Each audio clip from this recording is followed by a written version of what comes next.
So, Gary, it's nice to have you here. And, Thank you Johnny, I for think having we're me. going to start off with a couple of trades this week. Is that right?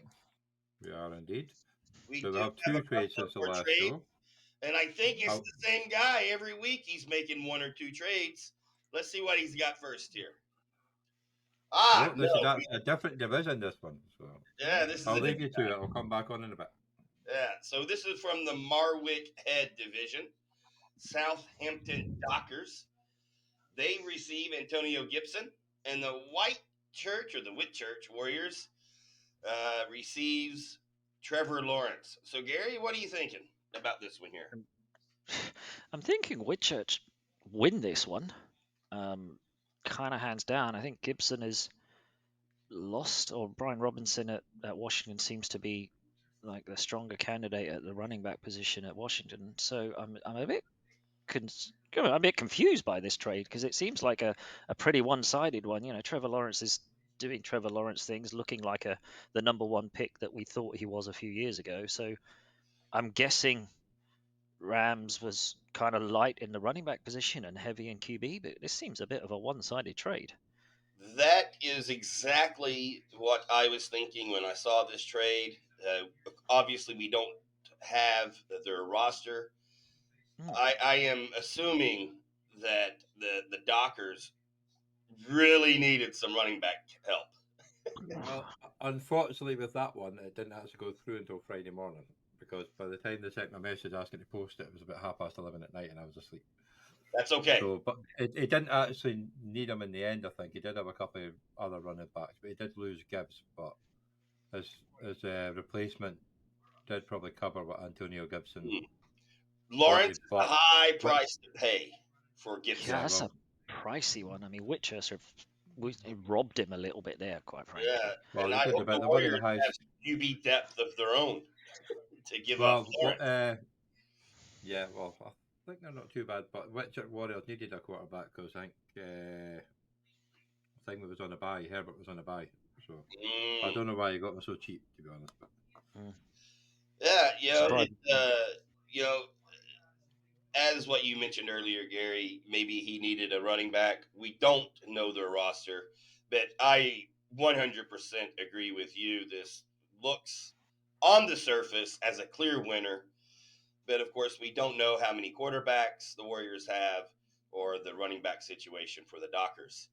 So Yeah. we are both in agreement on this one, Gary. All right, what do we have next here, Johnny?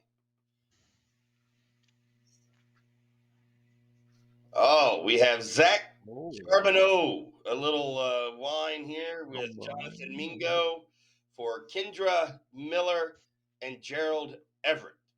What are you thinking on this one, Gary? Ooh. I think pork belly is kind of.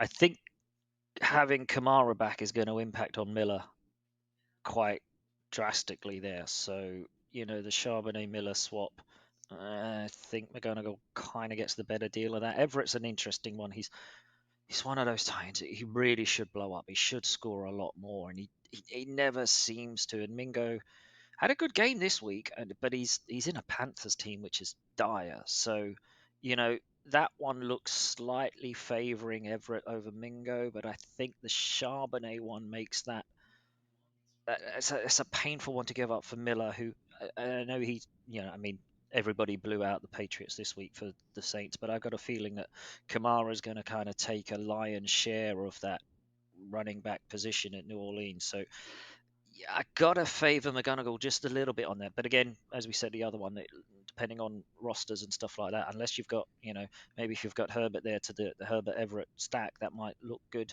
going into like some nice sort of. You got some nice matchups with the Chargers coming up, but I just favour the left hand side of this trade right now. I do not have Herbert as my starter. This is my team. Uh, However, I made a comment last week that the one guy you should trade for is Miller. I am going to stick with him. I do like Charbonneau, but this is not dynasty, Yeah, and I'm looking at good a one trade. season Mm. thing here, and I'm looking at both of these as rookies that are a toss up. Mingo's a rookie with Young. and they're not really clicking right now. I Mm. do think Mingo will be probably the best player in this deal in 2 or 3 years. It could be. Could be. He's certainly got the potential there. Yeah, He's Charbonnet's set going to up the struggle right to place, get. right? Yeah, Charbonnet's going to struggle because he's got Kenneth Walker there, and he's going to, to get touches and stuff like that. Miller, well, Kamara's not going to be there for too much longer, but yeah, Mingo's got that. If everything starts to click for the Panthers, they've got him, they've got the new QB who are start. They're being plucky and they're battling this season, but they need a few more pieces. It's a bit of a shame they've given away next year's first round to the Bears because the Bears are going to clean They up. have to be hating that right now.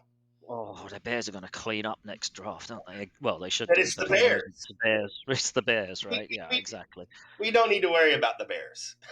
Yeah. So yeah, it's Not since this one's 1985. a bit more. Yeah, not since the Peyton years and the fridge, right? And Yeah.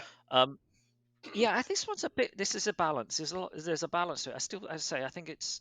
Yeah, I was looking at it from a dynasty point of view, with the potential of how good that two could be going forward. But as a 1 year, as you say, if you're all in on Miller, then yeah, I think Yeah.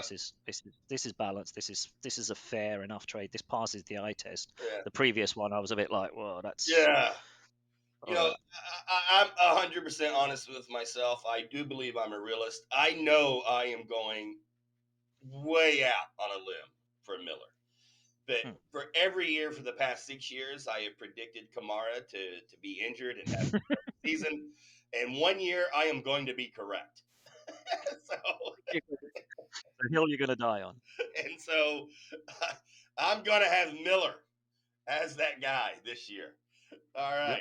So I actually would probably tip the scale towards McGee in this trade. He does have Charbonneau, which I think is putting up better numbers. However, Miller had, I think, 12 points today.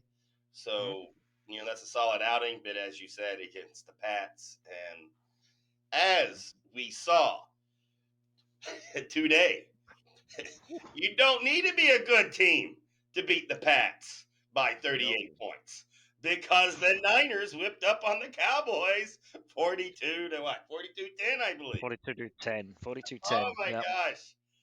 I mean, I don't think anybody saw the 32-point spread. I don't think anyone thought that. I knew it was going to be a tough game. I thought it was going to be a tough game.